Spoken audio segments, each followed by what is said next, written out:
क्योंकि उस समय जो भी व्यक्ति उसके आजादी के लिए लड़ता था, उसको अंग्रेज कभी भी आगे बढ़ने नहीं दिया करते थे। उस पे तरह तरह की यातनाएं करी जाती थी। क्लियर? तो इसलिए उनको इम्तिहान में भी बैठने नहीं दिया गया। अब आगे अगर हम देखें, उनके पास कोई भी पुश्तैनी पैसा भी नहीं रह गया था। ठीक है ना? जेब खाली थी, क्योंकि आजादी का लड़ाई लड़ते लड़ते वो इतने खाली हो गए थे कि उनके पास कुछ भी नहीं था। चलो, अब गांधी जी के सिद्धांत और माता की इच्छा से फंसा कौन? लेखिका। क्योंकि लेखिका ने ऐसे व्यक्ति से शादी की जो जो क्या था? कौन था? मैम आजादी प्रिय। स्वतंत्रता सेनानी। शाबाश। ठीक है, अब आगे अगर देखें,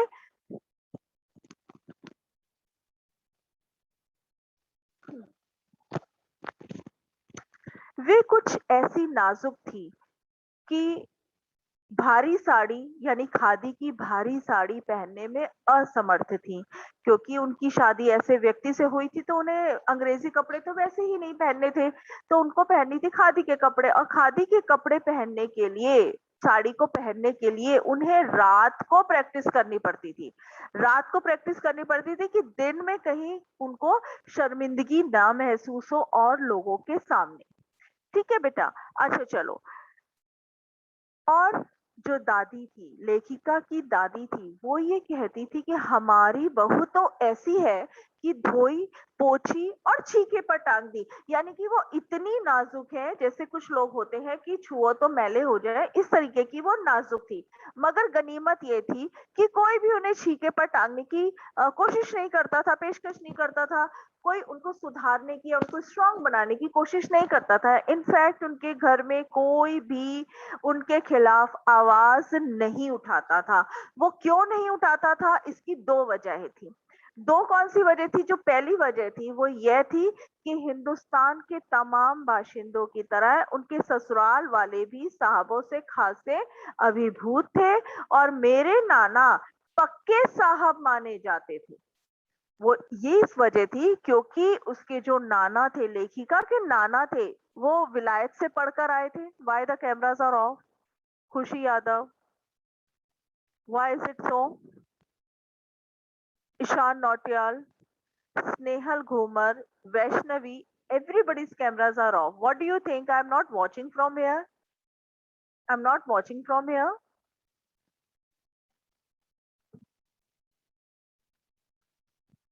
Snehal Ghumar, open the camera. Ishaan, ठीक है। तो दो कारण में से एक कारण यह था कि उनके ससुराल वाले भी साहबों के खासी अभिभूत थे। यानी कि जिस जहां पर शादी हुई थी, वो लड़का तो स्वतंत्रता सेनानी था, मगर ससुराल वाले जो थे वो उनसे काफी अभिभूत थे। और नाना तो पक्के साहब थे। नाना विलायत से पढ़कर आए थे, बैरिस्ट्री पढ़कर आए थे, तो उनको तो वैसे ही उनके जीवन में खान पान, रहन सहन, बोलना चालना, सब कुछ तौर तरीके, हर चीज अंग्रेजों की तरह थी। तो इसलिए वो केवल जात के हिंदुस्तानी थे, बाकी चेहरे, मोहरे, रंग ढंग, पढ़ाई लिखाई, सब में वो अंग्रेजों की तरह ही रहा करते थे। Ishaan Nautiyal, this is the last time I am saying open the camera, otherwise I will remove you.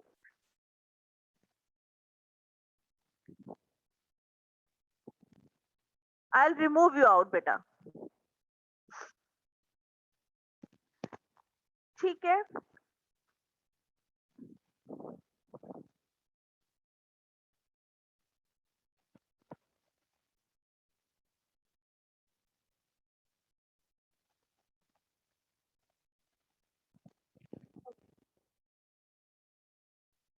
मजे की बात यह थी कि हमारे देश में आजादी की जंग लड़ने वाले ही अंग्रेजों के सबसे बड़े प्रशंसक रहे हैं। ये बात बिल्कुल सही है। आप आज भी अगर देखें तो हमारी जो मातृभाषा है, हिंदुस्तान की मातृभाषा हिंदी है, मगर जो व्यक्ति हिंदी में बात करता है ना, उसको कम पढ़ा लिखा माना जाता है। ये बात सही है। और हमारे हिंदुस्तान में ये एक बहुत अनोखी चीज है कि इंग्लिश बोलने वाला व्यक्ति पढ़ा लिखा माना जाता है। ठीक है। और बाकी अगर आप किसी देश में चले जाएं, फ्रांस चले जाएं, चाइना चले जाएं, जापान चले जाएं, कहीं भी आप दुनिया के देशों में चले जाएं, वहां पे उनकी ही मातृभाषा बोली जाती है। तो फिर हमारे हिंदुस्तान में ऐसा क्यों? अंग्रेज चले गए मगर अपनी गुलामी की मानसिकता यहीं छोड़ गए। तभी हमारे हिंदुस्तान में अंग्रेजों के जाने के बाद भी इंग्लिश का प्रचलन बहुत जोरों से, मातृभाषा को तुच्छ समझा जाता है ना? तो ये हमारे खास गलत बात है हमारे हिंदुस्तानियों की। चलो ठीक है। अब यहाँ पे देखा जाए तो क्योंकि वो साहब थे तो उनका एक दबदबा था घर में। घर में हर कोई उनकी बात को नकारा नहीं करता था। और एक आन बान शान वाले साहब ने उनके सिर फिरे लड़के को अपनी नाजुक जान लड़की सौंप दी थी। यानी कि नाना ने अपनी नाजुक सी लड़की को ऐसे लड़के के हाथ में सौंप दिया था जो आजादी के लिए लड़ रहा था, स्वतंत्रता सेनानी था। और ये किसी रोमांचक परी कथा से कम नहीं है, ये वाकई फेरी टेल लगती है। फेरी टेल्स पे आप लोग पढ़ते हैं ना कि एक राक्षस की शादी एक क्वीन से हो गई या वैसे हो गई, तो ये एक परिकथा की तरह लगता है कि इतनी नाजुक लड़की की शादी उन्होंने साहब होते हुए भी एक स्वतंत्रता सेनानी से कर दी। अच्छा, जो कहानी के तिलिस्म को भी गाढ़ा बना चुकी थी। दूसरी वजह ये थी कि माँ की अपनी शख्सियत, माँ का अपना कैरेक्टर, अपना व्यक्तित्व। क्यों? जो लेखिका की माँ थी वो ऐसी स्ट्रॉन्ग कैरेक्टर वाली औरत थी जिसमें खूबसूरती तो थी, खूबसूरत बहुत थी वो, नाजुकता भी थी। वो इतनी नाजुक थी कि वो खादी की साड़ी पहनती थी तो उसकी कमर में मोच आ जाती थी, लचक आ जाती थी।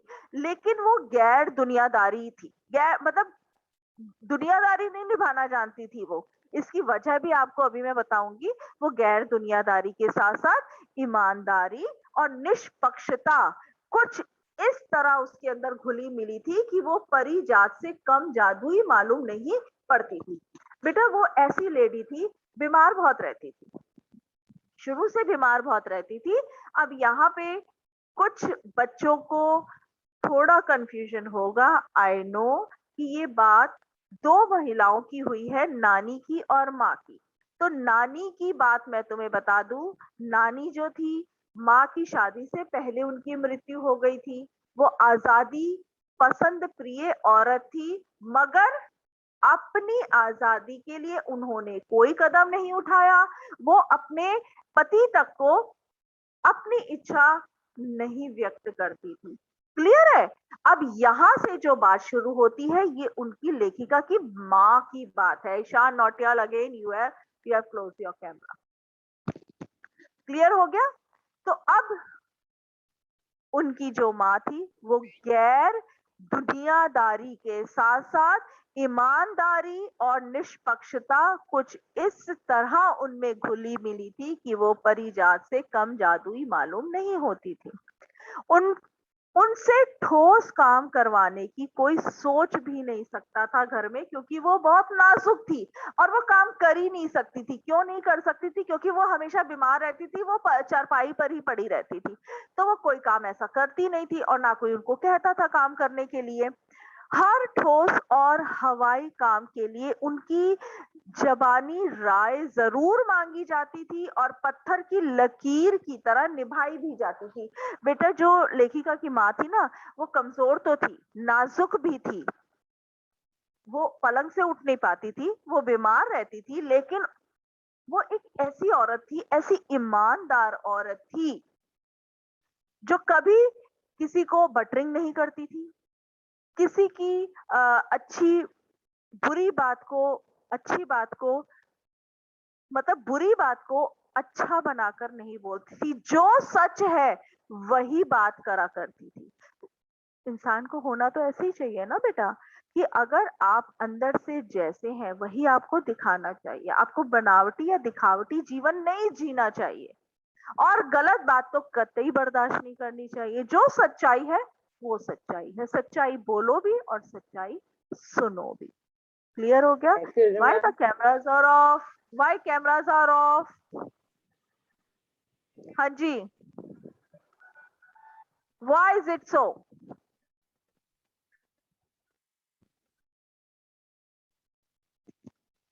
क्लियर हो गया यहाँ तक? किसी को कोई भी प्रॉब्लम है इसमें तो पूछिए। मैम हवाई काम का मतलब क्या हुआ? किसका किसका किस क्या कह रहे हो आप? कोई बात नहीं, हवाई काम कहाँ लिखा है यहाँ पे? बेटा चाहे हल्का काम हो कोई या भारी काम हो, हवाई काम हल्के काम को खा गया। तो कोई भी घर में छोटा बड़ा काम, जैसे हम कहते हैं ना, कोई भी छोटा काम हो या बड़ा काम हो, किसी की राय की जरूरत होती है कि हाँ ये काम कैसे किया जाए, किस प्रकार किया जाए। तो वो सारे घर के जितने भी हल्के या भारी काम जो भी हुआ करते थे, कोई छोटा काम या बड़ा काम जो भी हुआ करता था, वो लेखिका की माँ की राय के मुताबिक हुआ करता था और उनकी राय को कोई झुटलाता भी नहीं था। उनकी राय को पत्थर की लकीर बांधकर ही काम किया जाता था। समझ आ गई आप? क्लियर है बेटा? Yes ma'am. Yes ma'am. Yadav, open the camera. Why I have to take every time your name? When you're sitting in a proper uniform, if you're attentive, you're listening the chapter, then camera should not be off. Why you are unable to face? When I'm sitting with the open camera, then why can't you? And many times I told that if your camera is off, I'll mark you as absent. Because for me, you're not present there. Isn't it? So remember. Next हम देखते हैं, मैंने अपनी दादी को कई बार कहते सुना है, हम हाथी पे हल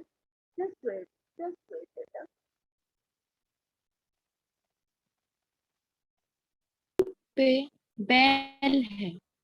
बचपन में ही मुझे इस जुमले का भावार्थक समझ में आ गया था, जब देखा था कि हम बच्चों की मामा तालू परवरिश में ममतालू परवरिश के मामले में माँ के सिवा घर के सभी प्राणी मुस्तैद कर रहते थे। दादी और उनकी जेठानियां ही नहीं, खुद मर्दजात पिता जी भी। पर ठोस काम न करने का यह मतलब नहीं था कि माँ को आजादी का जुनून कम था। वह भरपूर था और अपने तरीके से वह उसे भरपूर निभाती रही थी। जाहिर है कि जब जुनून आजादी का हो तो उसे निभाना भी आजादी से ही चाहिए।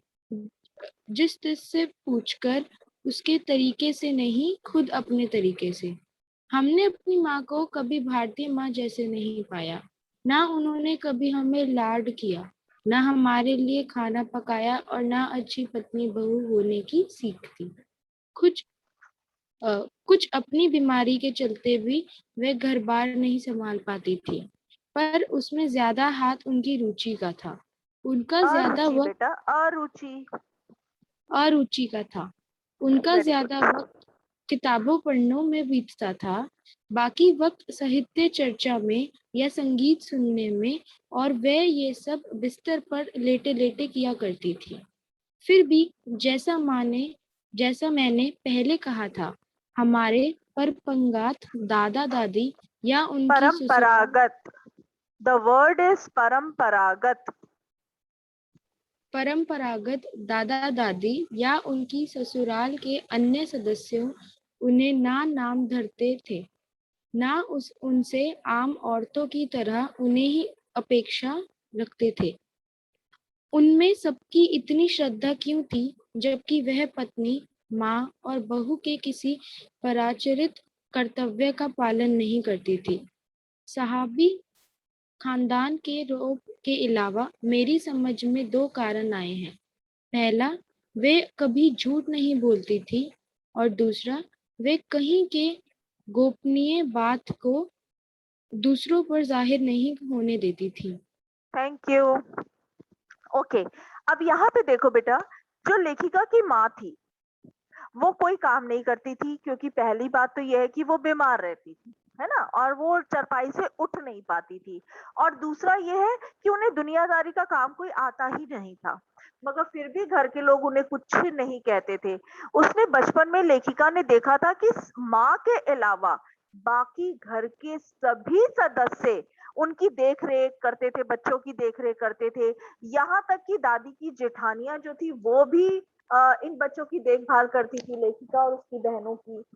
साथ में घर में जितने आदमी थे, दादा, चाचा, ताऊ, जितने लोग थे, सभी इनकी देखभाल किया करते थे, इनको बड़ा करने में सभी ने अपना सहयोग दिया, सिवाय माँ के। माँ कोई काम नहीं करती थी, क्योंकि उसको एक तो कुछ काम करने आता नहीं था, और दूसरा उसके अंदर कोई ऐसी मतलब जैसे होता है ना कि बच्चों को लाड प्यार करना। लेखिका कहते कि मैंने कभी अपनी माँ को ना भारतीय महिला की तरह नहीं देखा। अब ये मुझे बताओ कि भारतीय महिला की तरह नहीं देखा का क्या अर्थ है? भारतीय माँ कैसी होती है? भारतीय माँ कैसी होती है बताइए? आपकी मम्मी कैसी है? बताओ बताओ, अपना अपना एक्सपीरियंस बताओ, लाइव एग्जांपल है ये तो। बताइए कैसी है आप लोगों की मम्मी? सब अपने अपने एक्सपीरियंस बताओ, मम्मी कैसी है? एक एक लाइन बोलो। मैम बहुत काम करती है। अच्छा, और बेटा? मैम मैम केयरिंग हमारा है। ध्यान रखती है। वेरी गुड, तुम्हारा ध्यान भी रखती है बेटा? और क्या करती है? लाड प्यार भी करती हैं। लाड प्यार करती है, और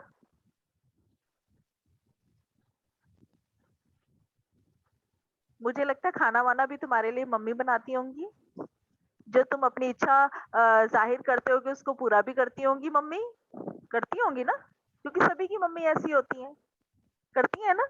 ये तो नहीं कहती कि किसी और से जाके ले लो, ऐसे तो नहीं कभी बोला होगा, क्योंकि मैं मान ही नहीं सकती, अच्छे मम्मी संस्कार तो देती मम्मी है। है।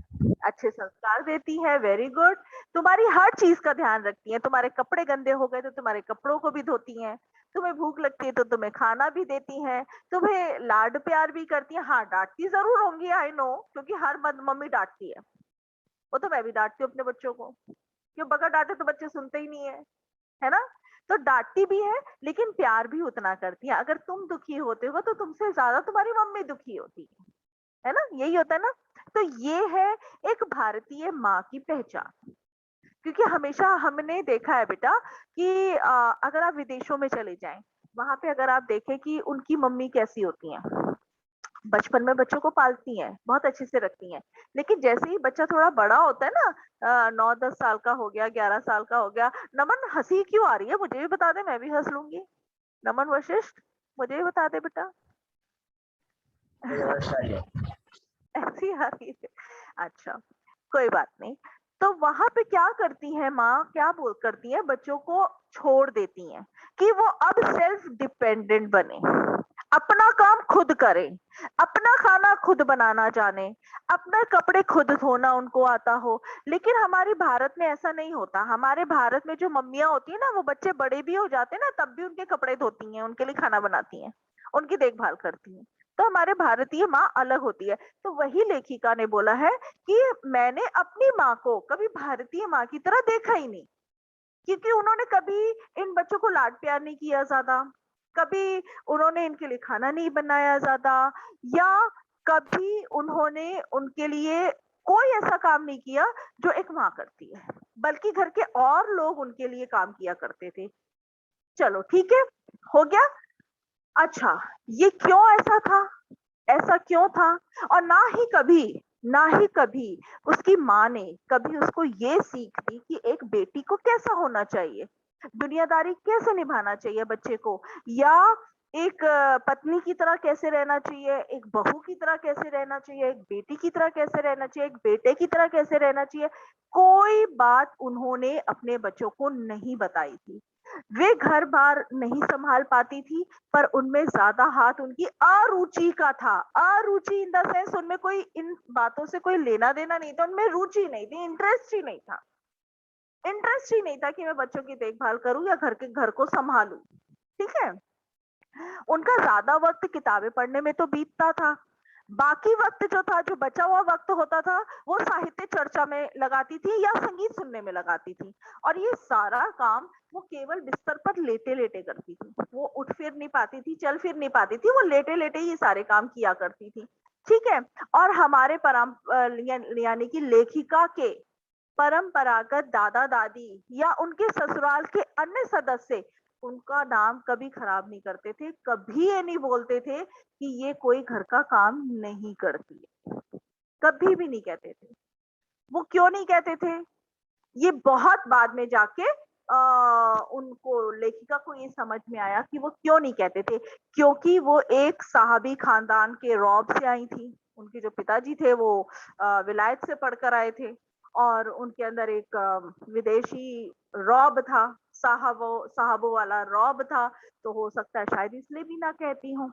मगर ये दो कारण लेखिका को बाद में समझ आए, वो ये थे कि कभी, क्योंकि उनकी माँ झूठ नहीं बोलती, जो बात सच है वो सच बोलती थी, मुंह पे बोलती थी। तो इस बात का फर्क पड़ता है। और दूसरा कारण ये था कि वो किसी की भी गोपनीय बात यानी कि किसी का भी कोई सीक्रेट बात जो होती थी वो अपने तक ही रखती थी, किसी और को आगे पास ऑन नहीं करती थी। ये दो बातें सबसे बड़ी है इज्जत पाने के लिए। बेटा मैं फिर दोबारा आपको बताती हूँ कि हमें कभी भी झूठा जीवन नहीं जीना चाहिए, दिखावटी जीवन नहीं जीना चाहिए। हम सोचते हैं, जनरली दुनिया ये सोचती है कि अगर हमारी जेब में कुछ नहीं है, हम दुनिया को दिखाएंगे कि हमारे पास 1000 रुपए जेब में पड़े हैं तो सब में हमारी इज्जत करेंगे। मगर आपका एक व्यवहार भी तो होता है। झूठ मत बोलो, साफ रहो, बिल्कुल क्लियर रहो, क्योंकि झूठ बोलने वाला हमेशा परेशान रहता है, हमेशा परेशान रहता है। क्योंकि एक झूठ को छिपाने के लिए इंसान 10 और झूठ बोलता है। ये तो आपको भी समझ आती है ना। तो झूठ मत बोलो। और दूसरा, अगर कोई आपको अपनी सीक्रेट बात बताता है तो वो किसी को आगे पास ऑन मत करो, वो सीक्रेट अपने पास तक रखो। तो ऐसा इंसान सबके लिए मान सम्मान का पात्र बनता है। क्लियर हो गया? क्लियर है? क्लियर है? कुछ सीख Yes, मिली ma'am. है या नहीं? कुछ सीख मिली? मैं खाली चैप्टर नहीं पढ़ा रही हूँ, आपको सीख भी दे रही हूँ। शिवांश का तो चश्मा ही उतर गया, परेशान हो गया सुन सुन के सीख। है शिवांश? क्लियर? तो आप हमेशा ईमानदार इंसान बनो, ये